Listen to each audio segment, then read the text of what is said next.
If you think your child is autistic, what should you do?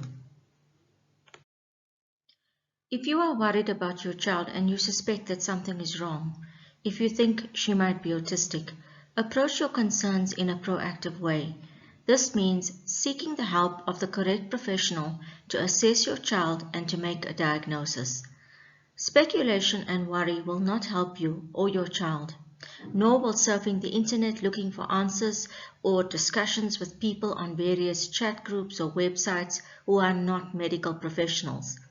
These days, it's possible to find tons of information about autism online, and there are also many people who are or appear to be knowledgeable about this condition, but none of them, including myself, are medical experts.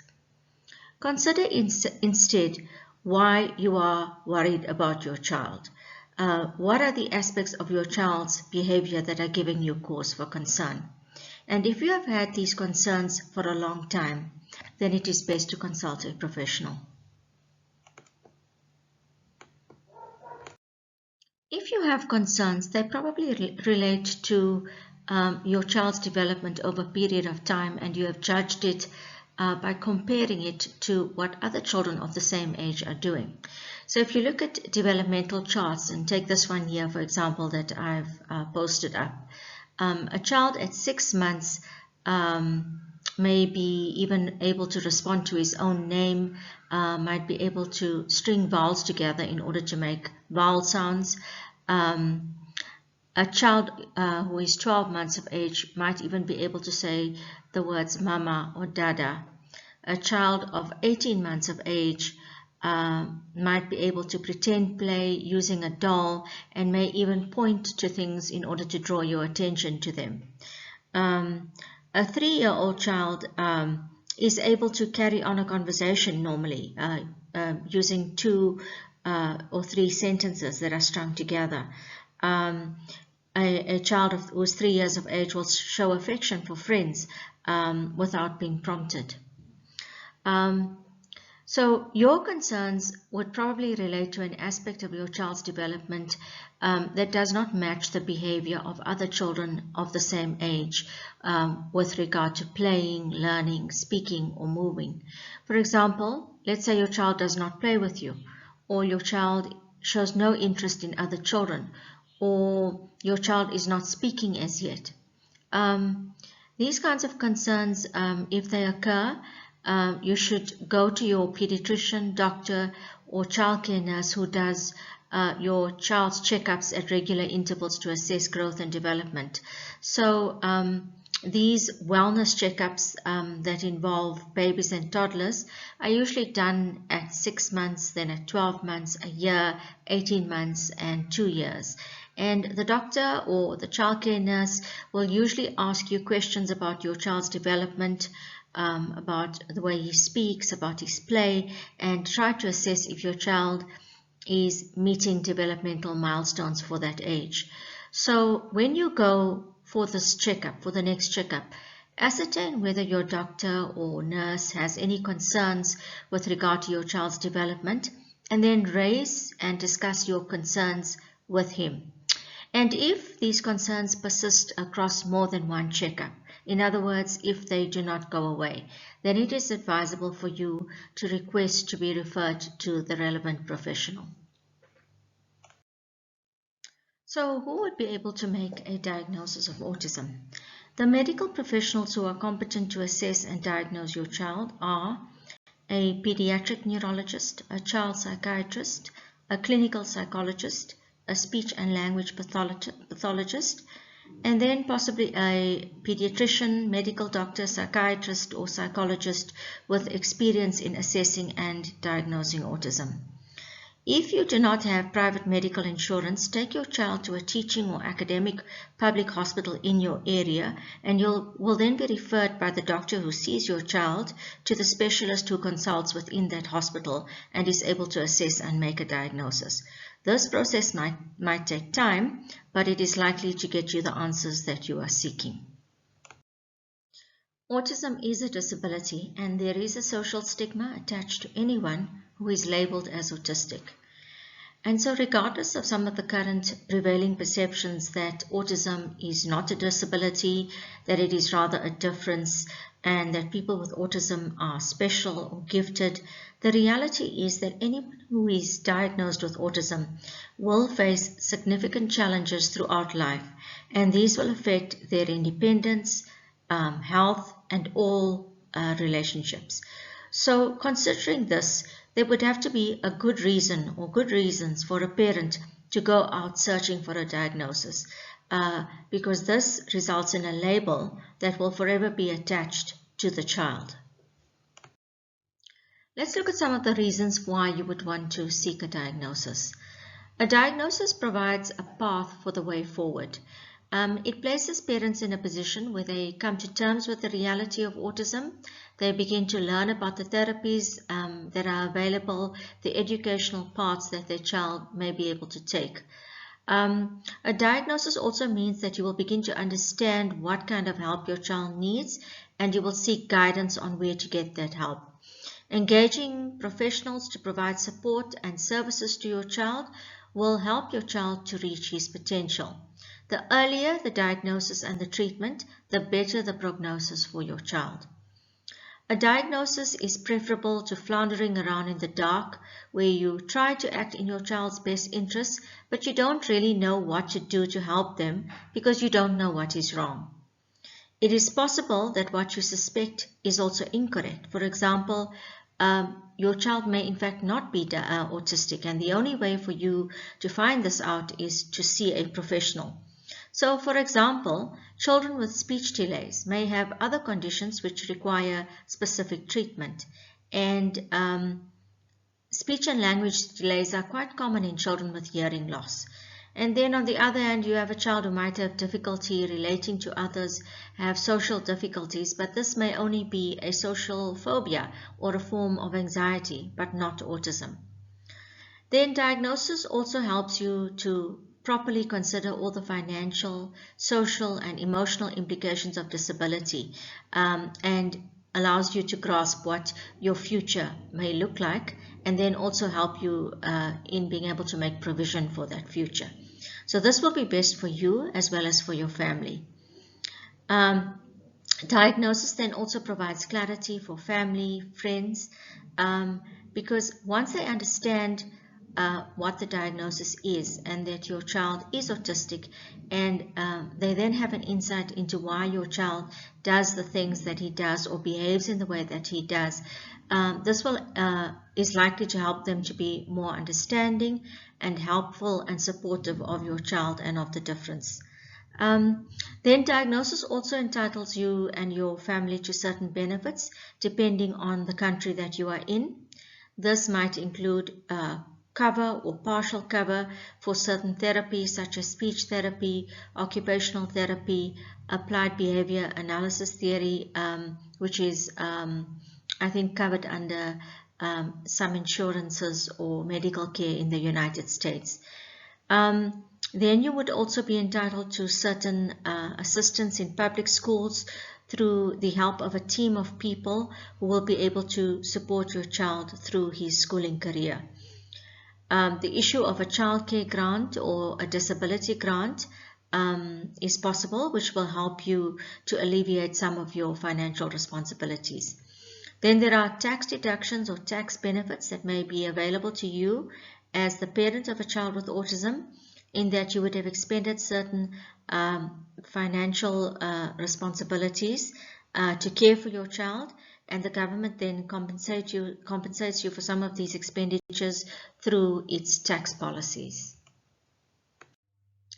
Research shows that early diagnosis of and interventions for autism are more likely to have major long-term positive effects on the symptoms and later skills of the child. Early intervention will often include speech therapy, occupational therapy, special forms of therapy such as ABA and floor time, medical treatment for eating disorders and gastrointestinal disorders such as sensory aversions to certain foods, allergies, constipation, and leaky gut. Then also hearing impairment services, physical therapy, and other nutrition services. Early interventions occur at or before preschool age, as early as 2 or 3 years of age. And in this period, a young child's brain is still forming, meaning that it is more plastic or changeable at an older age. And because of this neuroplasticity, treatments have a better chance of being effective in the long term. Early intervention not only gives children the best start possible, but also the best chance of developing their full potential. And so the sooner a child gets the help, the greater the chance for learning and progress. And in fact, recent guidelines suggest starting an integrated developmental and behavioral intervention as soon as ASD is diagnosed or seriously suspected. And this information about early intervention is from an article from the US Department of Health and Human Services, and I've included the relevant link here. How is your child diagnosed? Autism is not a medical condition that requires a blood test or a DNA test to confirm a diagnosis. It's a neurological disorder which leads to differences in development and behavior. And this means that a medical professional will diagnose the child based on different sources of information. So here are some of the sources of information that the person would look at. For instance, the child's medical history, which could include gestation and birth complications. A birth complication would be, for instance, mother experiencing hypertension at the time of birth. Then they would also look at the child's developmental history, which includes developmental milestones, such as when your child began to crawl, speak, to walk, etc. Then the family history of autism, ADHD, and other intellectual or learning disabilities. This is relevant, the family history of autism and other such disabilities. A couple with an autistic child has a statistically higher chance of having another child with autism, as there is a genetic component within autism. Then there would be practical observation of the child in the neurologist's rooms or in the child's home to ascertain things like eye contact, repetitive movements, behavior, play, and social responses. Then there's also the use of standard questionnaires or checklists, which are used by pediatricians and psychologists, and they are designed to obtain information about the child's behaviors and assess the risk of when it comes to autism. So it's the parents who will answer these questions that relate to their child, and many of these questions are in a simple yes or no format. Examples of such tests are the modified chat checklist. Some tests can be conducted that involve the child, so the psychologist would conduct this test. It could be, for example, the Wechsler Intelligence Scales, which seeks to establish cognitive abilities. However, for autistic children who have communication difficulties and who are constantly moving about or engaged in repetitive behaviors or become anxious in new environments, obtaining reliable test results can be quite difficult for these types of tests. PDD, NOS, and Asperger's are no longer separate diagnoses. There is one diagnosis, that is autism, but the severity of the autism may differ according to your child's behavior and functioning. Let's look at one of these checklists just to give you an idea of the types of issues that are looked at, the questions that are asked. Here's an example of what you find in the modified chat checklist, and this list is used by doctors and professionals not to diagnose but to assess the risk of autism in a child who is being assessed.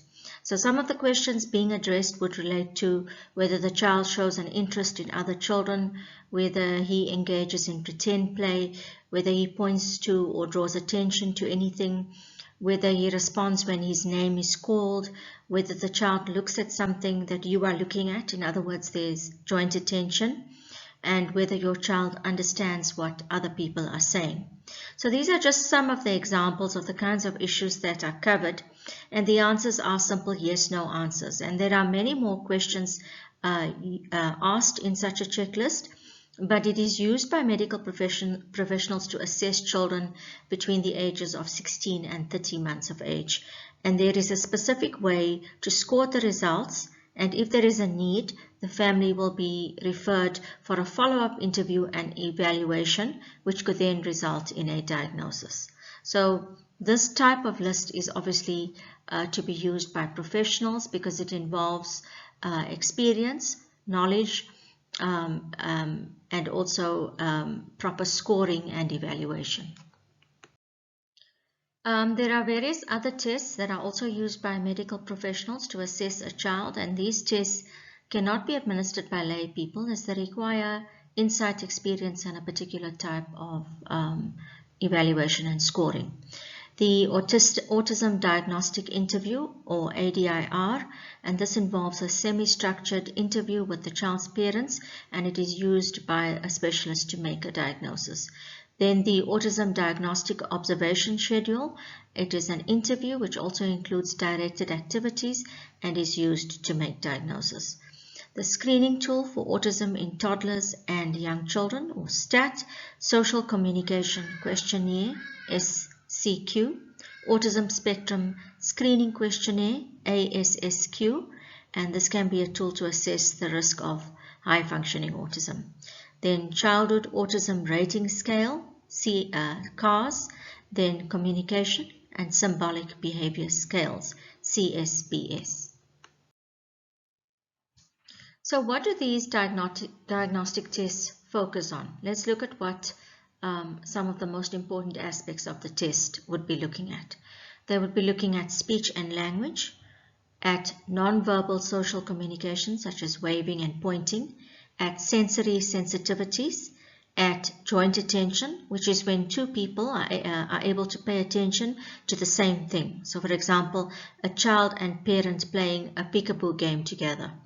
Then behaviors such as the lining up of toys, rocking or hand flapping, these are called stims. Then social interactions with peers, play interests and play styles, the physical development from infancy, and the ability to copy or repeat words or actions. Diagnosis is a difficult but necessary step in the process of parenting and caring for a child who has autism. Some parents may even experience a kind of relief when a diagnosis is made because they now understand why their child speaks, acts, and behaves as they do. And with the clarity of diagnosis comes a greater capacity to be able to help your child and to find the services, support, and special education that he will need in order to make progress and to realize his potential. Don't forget that an early diagnosis creates the possibility of early intervention, and this is best for your child. You can also avail yourself of the support and information resources of your local Autism Society. Thank you and goodbye.